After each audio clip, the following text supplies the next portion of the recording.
नमस्कार दोस्तों, मैं हूं राकेश तिवारी। आप देख रहे हैं मानसरोवर न्यूज़ सीमांत की आवाज़। दोस्तों, आज खबर शुरू करने से पहले आवश्यक बात करेंगे। पंचायती चुनावों के बाद अब ब्लॉक प्रमुख चुनावों को लेकर के बाजार में विभिन्न प्रकार की चर्चाएं हैं और आम लोगों के बीच में और राजनीतिक कार्यकर्ताओं के बीच में भी अंकगणित को लेकर के विभिन्न प्रकार की चर्चाएं हो रही हैं।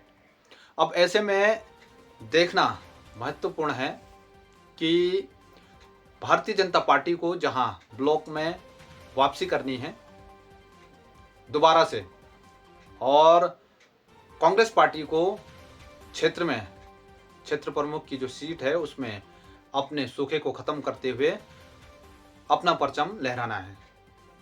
तीसरा कोई प्रत्याशी मैदान में दिखता नहीं है, इसीलिए निर्दलीय प्रत्याशी की कोई भूमिका इस चुनाव में नहीं दिख रही है।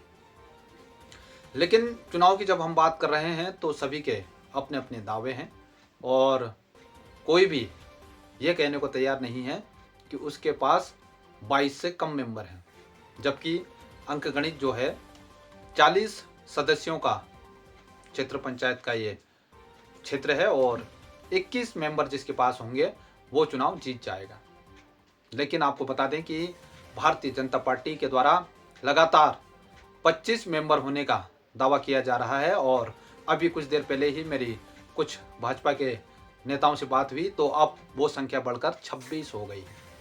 तो अगर भारतीय जनता पार्टी की संख्या को सही मान लिया जाए तो ब्लॉक प्रमुख का गेम ओवर हो चुका है। लेकिन वहीं जब कांग्रेस पार्टी के नेताओं से हम बात कर रहे हैं तो उन लोगों का बड़े उलटफेर का दावा है। और अगर समीक्षा के तौर पर मैं बताऊं तो कांग्रेस पार्टी के द्वारा दारमा वैली से मला दारमा से जो प्रत्याशी जीती हैं उनको अपना ब्लॉक प्रमुख का दावेदार बताते हुए पोस्ट सोशल मीडिया में डाली गई थी और उसके बाद से ही चर्चाओं का बाजार गर्म है कि वो चुनाव लड़ेंगी। लेकिन आज जब मैं आपसे खबर आप लोगों के बीच में रख रहा हूं तो कांग्रेस की स्थिति प्रत्याशी को लेकर के स्पष्ट नहीं हो पाई है। जो मेरे पास खबर है वहां पर प्रत्याशी को लेकर के काफी उठापटक की स्थिति है और ये कहूं कि निर्णय लेने की स्थिति में अभी प्रत्याशी को लेकर के कांग्रेस पार्टी नहीं दिख रही है। तो दोस्तों, ब्लॉक प्रमुख के चुनाव रोमांचक हो सकते हैं अगर कांग्रेस पार्टी के द्वारा कोई जो बड़ा उलटफेर का दावा किया जा रहा है वो अगर कर दिया जाता है। भारतीय जनता पार्टी इस चुनाव में एकजुट नजर आ रही है। अभी तक की जो जानकारी मेरे पास है उसमें पार्टी के अंदर कोई गुटबाजी नहीं दिख रही है और पार्टी के सभी नेता एक सुर में पूर्ण बहुमत से अधिक संख्या होने का दावा कर रहे हैं। और भारतीय जनता पार्टी के लोगों का दावा है कि चुनाव आते आते ये संख्या उनकी बहुत बढ़ जाएगी और कांग्रेस पिछड़ जाएगी। लेकिन आपको बता दूं कि मैं कांग्रेस पार्टी की ओर से कांग्रेस संगठन के साथ ही धारचूला के विधायक हरीश धामी ने चुनाव की कमान संभाल ली है और मुंशियारी में कांग्रेस का दावा है कि एक तरफा चुनाव ब्लॉक प्रमुख का कांग्रेस जीतेगी और भारतीय जनता पार्टी वहां काफी पिछड़ जाएगी। तो मुझे ये लगता है कि मुंशियारी में कांग्रेस निश्चिंत नजर आ रही है और विधायक हरीश धामी का पूरा जो फोकस है वो अब धारचूला में है। धारचूला के अंतर्गत आम जनता के बीच में अभी चर्चाओं का बाजार गर्म है। कोई कहता है कि प्रत्याशियों में से जो विजेता थे उनमें से किसी के पति, किसी के ससुर और किसी के चाचा, इस तरीके से जो राजनीतिक पार्टी के दावे हैं वो उन लोगों को अपने साथ रख करके अपनी संख्या बता रहे हैं। अब देखना होगा कि चुनावी महासमर में कांग्रेस और बीजेपी दोनों ही तरफ से खरीद फरोख्त के आरोप लगते रहे हैं। लेकिन जो पक्ष जीत जाता है उनका कहना यह रहता है कि उनको जो समर्थन मिला है वो निस्वार्थ और बिना शर्तों के मिला है। ऐसे ही जब वो पार्टी हारती है तो वो ये कहती है कि धन बल का प्रयोग हुआ, खरीद फरोख्त हुई और छल के साथ चुनाव को जीता गया। ये बात दोनों ही पार्टियों के लिए लागू है, भारतीय जनता पार्टी और कांग्रेस पार्टी। इन दोनों में से कोई भी दूध का धुला नहीं है और जीतने के लिए साम दाम दंड भेद का सभी लोग इस्तेमाल करते रहे। कुल मिलाकर के आज हमारा बुलेटिन हमारी बुलेटिन की शुरुआत है वो ब्लॉक प्रमुख के चुनावों पर जो अभी तक के दावे हैं उनको चर्चाओं के साथ हम आज शुरू कर रहे हैं। और जनता की क्या राय है चुनावों को लेकर के, आपको क्या लगता है कि किसका प्रमुख बन सकता है? मैं आप लोगों से भी यह आग्रह करता हूं कि आप भी कमेंट के माध्यम से बताइए कि किसका ब्लॉक प्रमुख बन सकता है धारचूला और मुंशियारी में। ऐसे ही आज एक बड़ी खबर आई कि धारचूला में 44 वर्षीय धारचूला निवासी आन सिंह जंगली मशरूम खाकर अचानक बीमार पड़े और उनको स्वास्थ्य केंद्र धारचूला में लाया गया। डॉक्टर शालिनी के द्वारा बताया गया कि उनको अस्पताल में लाया गया था और उनके द्वारा जंगली मशरूम खाने की बात कही गई और उनको प्राथमिक उपचार देने के बाद उनको जिला चिकित्सालय के लिए रेफर कर दिया गया। मेरी खुद बीमार आन सिंह जी से बात हुई जब वो जिला चिकित्सालय में थे। उन्होंने खुद बताया कि आज उनके द्वारा जंगली मशरूम को खुद ही तोड़ा गया था और उसको खाने के 5 से 7 मिनट के बीच में ही उनका सर भारी होने लगा और चक्कर सा महसूस उनको हुआ और जिसके बाद वो अस्पताल आए, जहां पर उनका जो रक्तचाप था, बीपी बढ़ा हुआ था और अन्य कोई ऐसी समस्या उनको नहीं दिख रही थी। परेशानी को देखते हुए उन्होंने सही निर्णय लिया, अस्पताल गए और अस्पताल से उनको जिला चिकित्सालय में भेजा गया है। उनसे मेरी खुद बात हुई और वो ये बताते हैं कि उनकी स्थिति स्थिर बनी हुई है और डॉक्टर के द्वारा उनकी जांचें कराई जा रही हैं। लेकिन मैं इस खबर के माध्यम से जनता से आग्रह करना चाहता हूं कि जब हम खुद जान रहे हैं कि पिछले दिनों मुंशियारी में ही जंगली मशरूम खा के मौत की जो घटना हमारे बीच में आई थी, 2 लोगों की उसमें मौत हुई थी और इसी प्रकार से ये खबरें लगातार आ रही हैं। छलमा छिलासों में भी जंगली मशरूम खा करके लोग बीमार हुए और उनका भी हल्द्वानी में इलाज चल रहा है। आज भी ये खबर हमारे सामने आई कि आन सिंह यहाँ पर जंगली मशरूम खा करके बीमार हुए। तो क्षेत्रवासियों से मेरा आग्रह है कि आप जानबूझकर मुसीबत मोल मत लीजिए।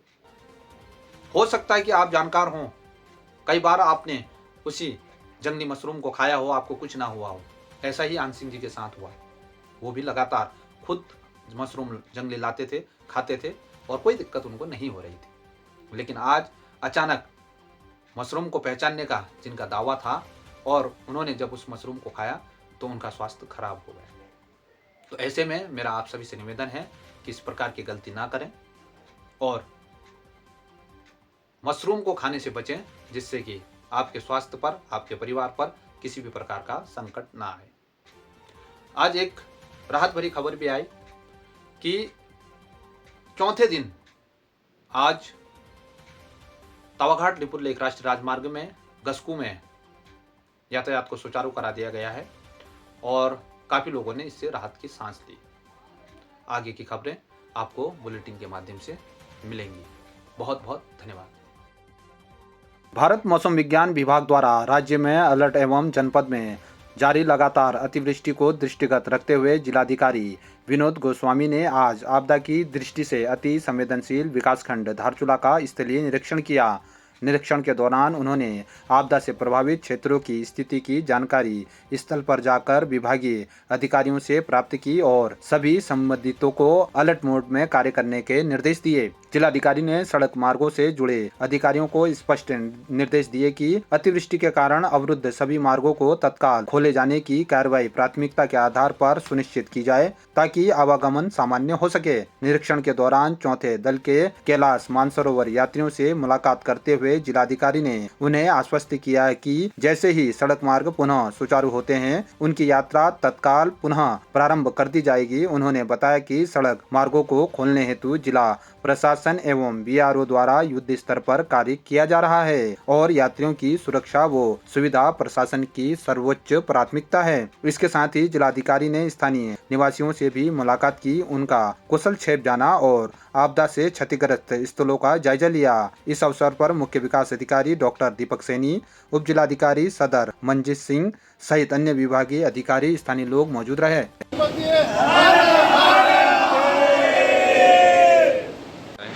अभी हमारा दल है, चौथा दल है।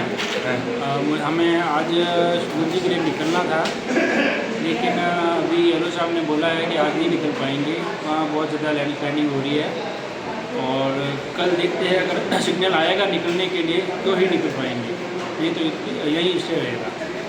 आपका यात्रा का अनुभव कैसा है और अच्छा। आगे की बाधाओं को देखकर क्या कह रहे हैं? हाँ, अभी तक धारचूला तक बहुत अच्छा अनुभव रहा हमारा और आगे भी बहुत अच्छा रहेगा, यही आशा है। शुभ नाम क्या आपका? चंद्र प्रकाश तंवर।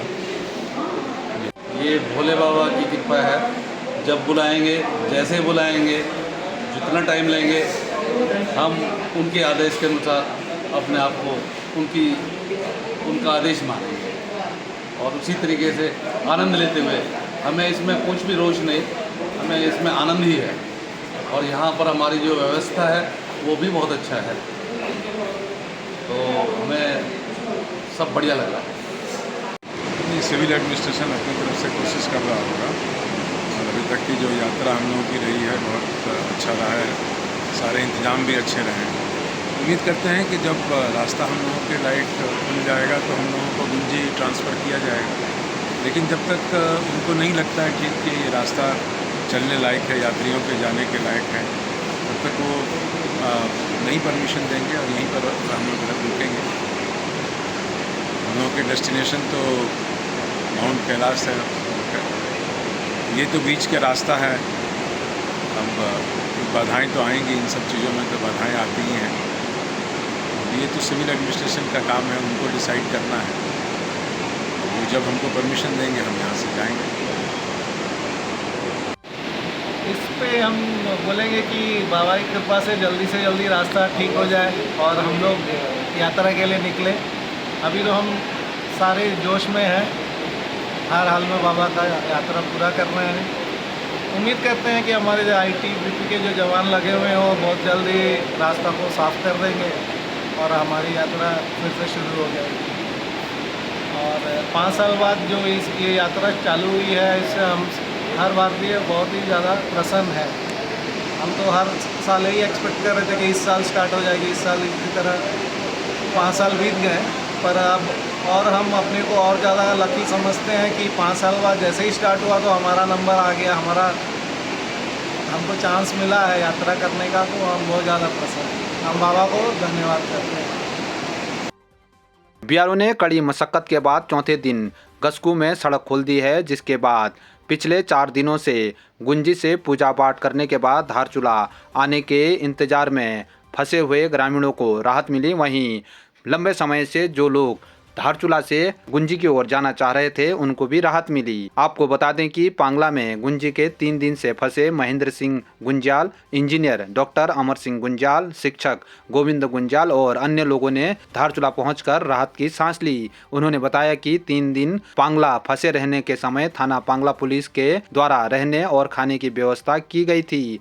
इस दौरान दिल्ली में कार्यरत इंजीनियर महेंद्र सिंह गुंजाल ने थाना पांगला पुलिस का आभार प्रकट किया। सामाजिक कार्यकर्ता नारायण दरियाल ने प्रशासन से मांग की है कि सड़क बंद होने के समय NDRF और पुलिस द्वारा फंसे ग्रामीणों को पैदल रेस्क्यू करने का प्रयास करना चाहिए था। उन्होंने डेंजर जोन के पास JCB मशीन पर्याप्त मात्रा में रखने की भी मांग की। उधर BRO की 67 RCC ने कड़ी मशक्कत के बाद 3 दिन बाद सड़क तावाघाट सोपला ढाकर सड़क खोल दी है, जिसके कारण ग्रामीणों की आवाजाही धारमावेली में भी सुचारू हो गई है। आपको बता दें कि गस्कू में कैलाश मानसरोवर यात्रा मार्ग खुल जाने के बाद धारचूला पहुंचे चौथे दल ने भी राहत की सांस ली है, जो कल सुबह गुंजी के लिए रवाना होगा।